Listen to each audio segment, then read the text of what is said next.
Hi guys and girls, I'm Q&Ant and welcome to the latest episode of Q&Ant.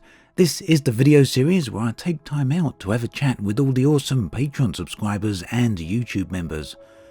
Of course, the video is made available for everyone to watch, however the topics are submitted by supporters through the Patreon website and the YouTube community section.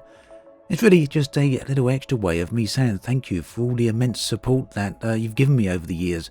It really goes a very long way to making this channel what it is today, and that, well, it really does mean a lot to me, so thank you for that as always. And let's get on with this month's topics. So Mitchell Lawton talks about the control methods and key bindings for the new systems introduced into Chapter 4, and points out the lack of official information on how to deal with these things. So this observation is spot on. One of the biggest hurdles that players have had to overcome for the first day of beta in Elite Dangerous Chapter 4. It's now the final release of the Chapter 4. It's gone to the live servers, and the lack of default key binding information is present yet again, just as it was during beta.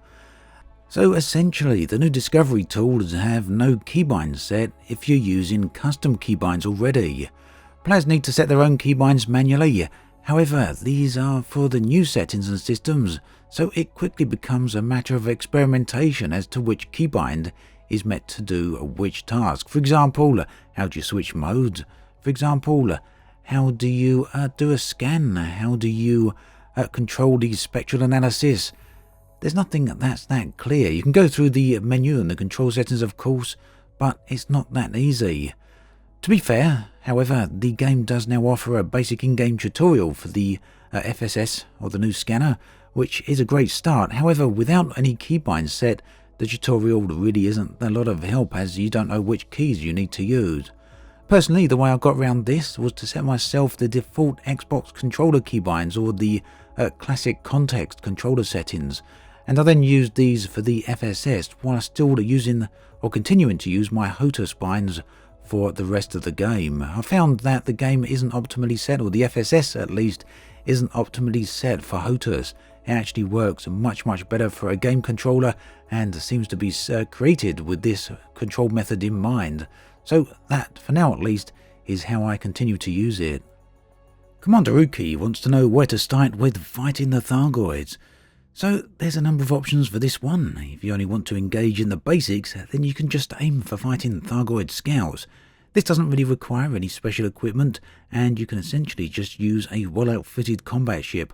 Although do beware, if the Thargoid scouts gang up on you, you can be in trouble, and some situations with Thargoid scouts you may find some interceptors coming along. So talking of which, fighting interceptors is a very different story.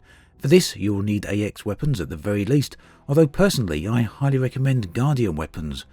For some great guides on Thargoid combat, do check out Exegius' videos, and I'll link this in the video description, as well as Gluttony Fangs, both of which, again, you can find in the video description.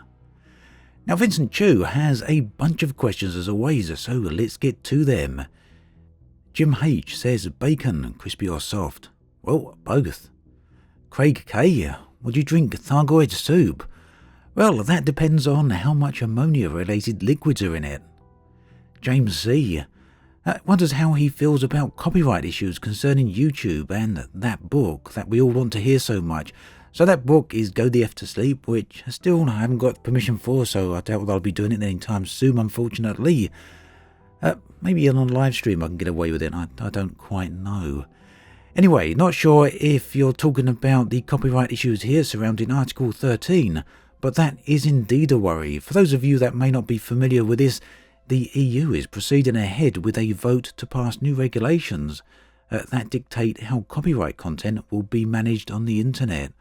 So basically what will happen is right now on YouTube, and this isn't just limited to YouTube, but it affects me of course via YouTube, is that any content that you upload to YouTube has to be passed through the copyright ID system, and this is basically retrospective.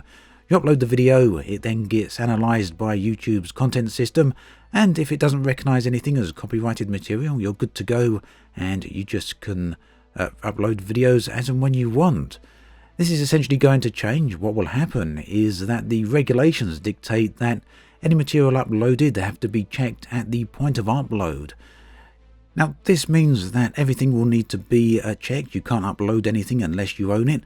So this could potentially affect videos, game videos. So uploading Elite Dangerous, do I own Elite Dangerous? Well, clearly not. So technically, I won't be able to upload videos for it.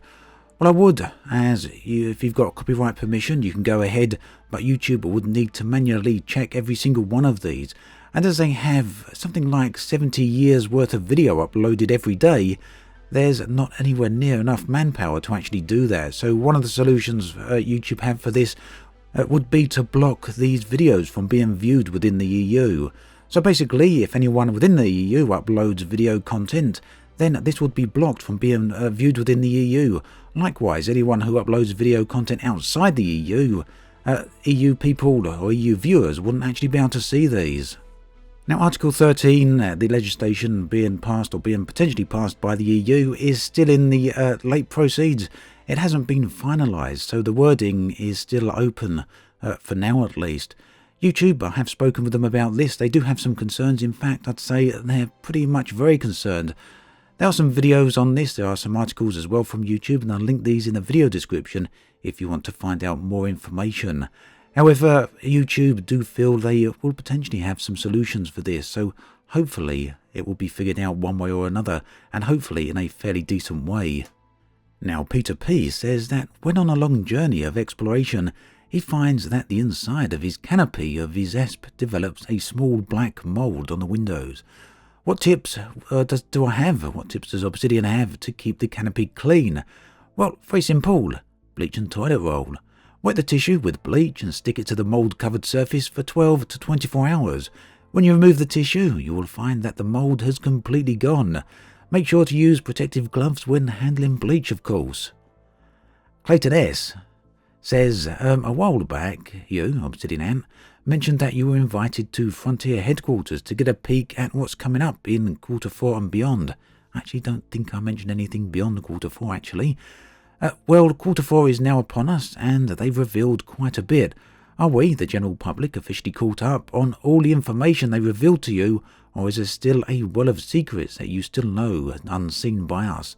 So the short answer is that we're all now pretty much caught up with things. Everything you've seen, I've also seen, or vice versa, everything I've seen, you've also seen. Longer answer is that there's some things discussed here and there, discussions, conversations that of course are covered by NDA, but none of it really covers content that's coming after this point. So I'm pretty much as in the dark as you are. I don't know what 2019 is going to bring, or 2020. We do of course have information from Frontier saying that there is another paid expansion in the work, and more on that in just a bit. Mike M says Frontier seem to listen to a great deal to the community, or would appear to do so with regards to earning potential. The get rich quick question, that is all too common.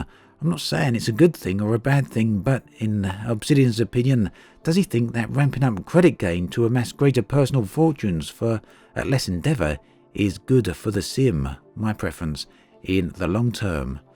So now personally I think money is largely irrelevant to the game world as a whole, as it isn't a player-run economy unlike EVE Online.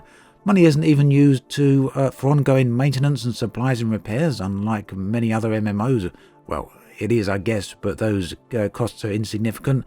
The only real issue money presents within Elite Dangerous is the ability to buy ships and modules, and 2, repair costs, or rebuy costs rather. Now personally, I feel credit payouts are way too low within Elite Dangerous. I'd like actually to see enough payout to cover rebuys. So if you fly a ship that has a 40 million rebuy, then you should really be able to replace that within an hour. At least that's the way I look at it. Ben G, how can I stop being so shite at Elite? Practice. That's my answer.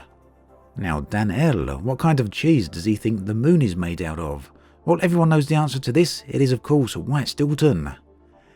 Ian A, why doesn't Seoul, the birthplace of humanity, have at least one rare commodity on offer? Well, you've actually already answered your own question there, of course. The birthplace of humanity. The main export from Seoul is humanity itself. In fact, that rare good becomes so popular that it can be now found absolutely everywhere. It's not sold in Seoul because slavery is illegal in the Federation. Now, Alec Turner asks about managing time with, spending time on Elite, spending time on other games, managing the entire YouTube content creation as well as the live streams. Yes, time management is very, very difficult. It's not just the hours spent on gaming, but also the huge amount of hours spent on creating the videos, as well as being with the community, which I, of course, love doing. I love video creation, I love playing the games, and I love spending all the time with the community, especially in Discord and on live streams. But you were right, it does take up an immense amount of time. So the answer to how I manage this, it really isn't that easy to manage. What I aim to do is allocate set amounts of time to each activity so that I never, or at least rarely, exceed a set amount of hours for YouTube and gaming.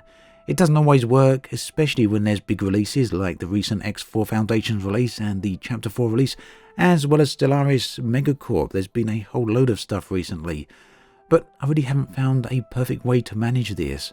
I do manage to get a decent amount of time with the family though, however I would of course like more spare time for sure. Now, 712 talks about quality of life updates. For me, these are often the most important changes, and one of the best of these, or at least for me, was the improvements to route planning on the galaxy map, putting it from a measly 1,000 light years right up to a 20,000 light years. It might have taken a lot of coding, and on the surface of it, it perhaps seems like an insignificant change, but for me, it was a massive, massive improvement. If you played Elite Dangerous long enough, you will also remember the days when route plotting was just 100 light years. So yeah, pretty nice change. So quality of life improvements are important to the game, and unfortunately, I don't think there's been anywhere enough of them over the years, although there has been quite a few, of course. A few off the top of the head ones I'd like to see in the future would be better trade filters, as well as the ability to locate owned ships and modules while still travelling in space. I'd like to see a searchable log of discoveries and visited locations. I'd like to see easy sharing of bookmarks, as well as the ability to bookmark planetary surface locations such as great vistas or mountain ranges or just anywhere else you like the look of. I'd also like to be able to send my ship remotely to another station whilst I'm still in space, or send the ship on ahead. I could go on. Many of these suggestions have been made time and time again over the game's release time. So it's certainly not a case that Frontier are not aware of these, because they definitely are. In fact, I've seen them respond on the forums to some of these suggestions. I'm hoping that it's just a case of time and that eventually we'll see these things, and I'm hoping that's not a case that they don't really see the need for these. Who knows though, every update, Frontier certainly do put quality of life updates in, so maybe we get some really good ones in the future. Joe Momba asks about multiplayer content in X4. So X4 Foundations is a truly awesome game, and one of the things I really like so much about it is the fact that it is a single player game. It has a great galaxy, a whole load of things to do, and for me the fact that it's single player adds a whole lot to the game. Multiplayer really does have to make a lot of concessions, and we've seen much of this in Elite Dangerous. Two of the concessions which would come to X4, which were just off the top of my head, would be a whole bunch of balance issues, making sure each ship is balanced with each other, and that could have some negative impacts on the single player experience. And of course, we'd have to have the removal of time acceleration, as well as potentially the ability to place stations anywhere you want, as you'd have to consider plot ownership as opposed to other players owning those same areas. But that said, a co-op multiplayer option for X4 wouldn't be a bad idea. Personally though, I really hope the game maintains its focus on single player content. Ubik Noir wonders what the next update for Elite Dangerous will be. So this is a really good question, and one that's on a lot of people's minds. However, Frontier are not answering this. They have stated that they are now in full production on the next update, and that it will be a big one. They've called it the next era of Elite, and that's their marketing speak for it, I guess, or their PR, and they have compared its scale to Horizons. They've also stated that it will be a paid update, so it will cost us. Even if you've got Horizons, this will be the next paid update. Beyond that, there's no information on what the update will actually be, or even what form it will actually take. Personally, I'm hoping it will have a focus on atmospheric planets, as that's the thing that I've been looking forward to ever since Elite Dangerous was announced way back in 2012. Either way though, hopefully Frontier will release more information on this soon. Alden Appleby wonders about my thoughts on comparing Star Citizen development to that of Elite Dangerous. Well, unfortunately, that's not something I'm going to do. They are both two very, very different games with completely different approaches to development. Actually, this is something that those of you who have watched my videos for any length of time may have noticed. I don't compare games.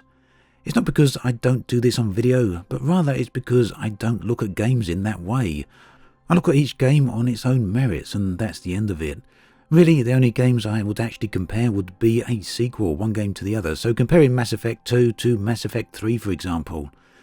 In terms of development, both Star Citizen and Elite Dangerous have had some great ideas, but they have both hit a lot of hurdles along the way that have caused both games significant problems. Elite Dangerous, of course, right now is in a pretty great place with the release of Chapter 4, but it's certainly taken a very long time to get here.